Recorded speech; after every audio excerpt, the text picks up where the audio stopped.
مساء يوم الاثنين ونتيجة الأمطار الغزيرة وجرف بعض النفايات والقصب الذي أدى إلى انسداد الأنابيب، حدث انهيار في معبري سيتي الجميلة ومعبر المثنى، مع حدوث انهيار جزئي في معبر السكر.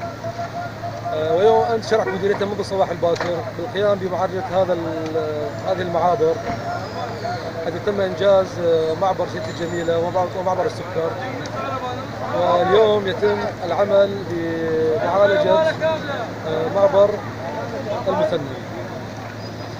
كذلك في هذا اليوم باشرت مديريتنا بالقيام بأعمال تبليط الممر الثاني من معبر السكر، وندعو إعلامكم بأن هذه الحلول هي حلول وقتية بسبب عدم توفر التخصصات المالية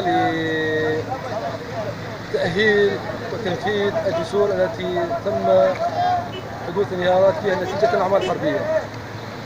ونحن بدورنا نقوم بكل جهد ممكن وبجهود ذاتية القيام بتنفيذ هذه المعابر لتخفيف الكاهل على المواطنين وتسهيل حركة المركبات والسيارات. ونحن نشد المواطنين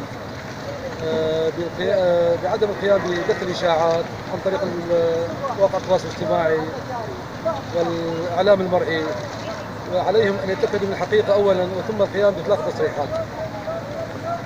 إن شاء الله العمل مستمر لحين إنجاز ومعالجة كافة الحقن والمطبات في المدينة في الساحل الأيمن والأيسر.